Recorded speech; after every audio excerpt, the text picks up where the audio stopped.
Hi there. So in this video we're going to talk about finding queens. It can be a challenging thing to do. Many beekeepers dread having to look for the queen, but it can be fun too. It's kind of like going fishing or hunting. There's the thrill of the chase, and so it's an activity I quite enjoy. There are lots of little tricks that you can use to help find the queen, and you need to use all of them.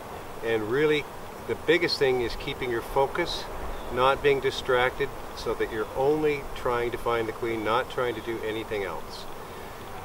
When you start to find a queen, you apply a little bit of smoke, but you don't want to apply much smoke because that gets the bees running around, which makes it very difficult to find a queen. If the bees are running around, she's running around, and you want to try and find her where she normally would be, laying eggs on a frame and in a normal position within the colony. So just a little bit of smoke there.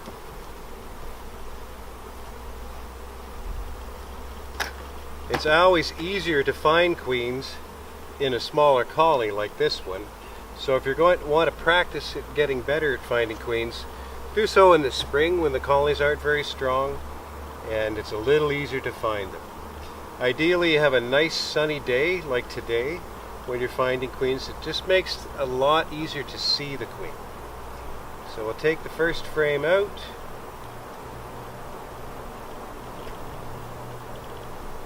And what we're doing is we're looking at this side of the frame, and we're scanning across the frame and around the edges, and we're looking for the queen's abdomen. I usually recommend to people that they look at a picture of a queen and really focus on the difference between her and the worker bees, and it's her abdomen that is the most noticeably different, and that's what you're looking for, is a queen abdomen as you're scanning across the frame. You don't look at every individual bee, you don't have to, because she's enough different that that abdomen will kind of jump out at you. So we scan across the frame, turn it to the other side, scan across that, and then lean it out of the way, as per usual. And we won't look at this frame because there's hardly any bees on there, not much chance she'll be there, so we'll just pry the next frame loose. Now as we're taking this frame out, we look at the following frame, the one that's in here, because very often we'll see the queen moving down the frame. The queens always move away from the light. A mated queen will always move away from the light. So about 50% of the queens I find, I'll see them as they're moving down the next frame. Then we look at this side of the frame because it was in the dark. So the queen is more likely to be on this side than on this side. You'll see what I mean when I repeat that process on the next frame. So again, we're scanning across the frame, looking at the edges. If a queen happens to be near an edge on a frame, she'll move around to the dark side of the frame. And then you turn the frame over and she moves back to the dark side. So you've easily missed the queen when she was near an edge. So again, we'll look at the next frame. Then we'll look at this side of the frame because it was in the dark position. So we're looking at this side of the frame, scanning across. Now, just very briefly, I'm going to change my focus and I'm going to look for eggs. I see lots of eggs, so I know for sure there will be a queen. Now I forget all about eggs and just focus on looking for an abdomen. This is a colony with a spotty brood pattern, and we want to requeen this colony. So that's why we're trying to find the queen. I don't see her there. Doesn't take too long, especially if the hive isn't too strong. So you'd want to move along fairly briskly, because if it takes you a long time, then the queen can start wandering around and end up on the box or on the honey frames or so on. So I'm looking at that next frame. Now I'm looking at this side of the frame, scanning. Doing the edges first, and then the middle. Don't see her there.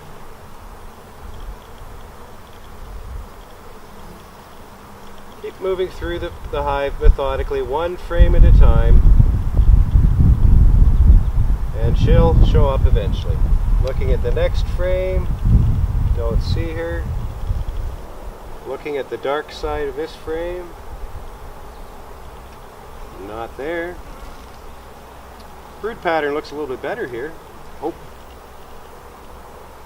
Nope. If your eyes stop on a drone, that's good. They're noticing something different.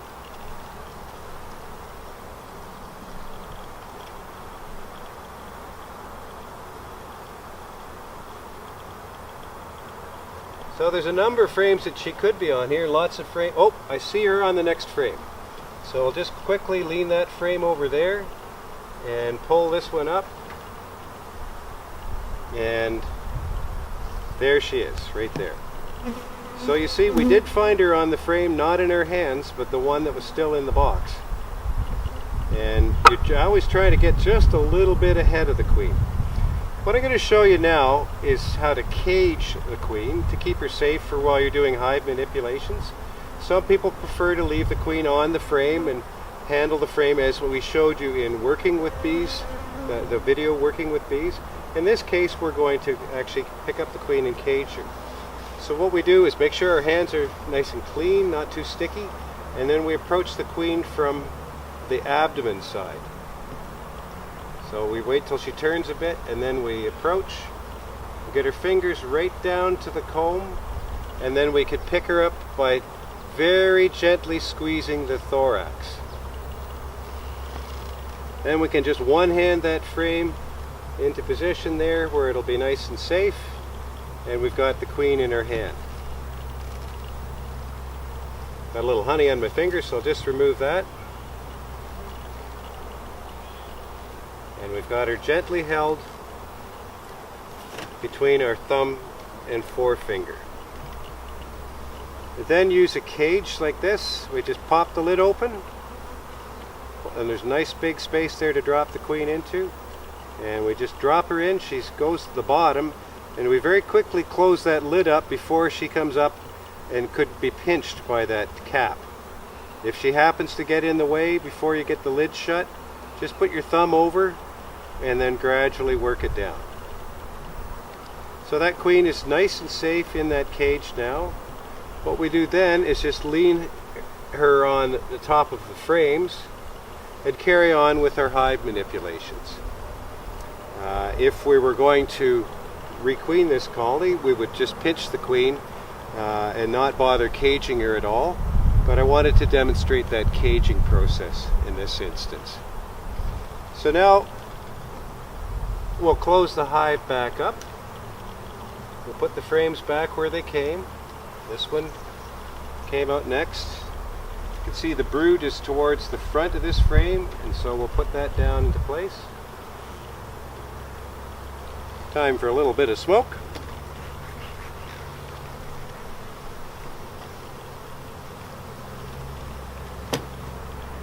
And move these frames over. Once we get all the frames back into position,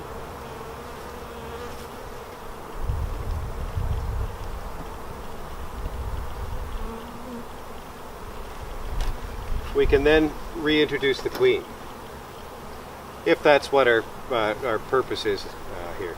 So we would take the queen out by gently shaking her into her hand above the hive. We wouldn't do this on the ground, because if she fell out, she would end up in the grass and we'd have to pick her up there. So I've got her in my hand, and then I will release the queen back down to the frame, and down she goes into the dark to be nice and safe. So that's how we reintroduce a queen once we have caged her. So we always keep a cage like this right at hand for when we're doing hive manipulations, in order to be able to keep her safe while we're moving frames around. So that's how to find a queen, and how to cage the queen, how to release the queen, and it's a very useful skill to have when we're making splits or requeening colonies. Many different hive tasks require that we are able to find queens, and so there's just a few tips on how to do that. Thanks for watching. See you next time.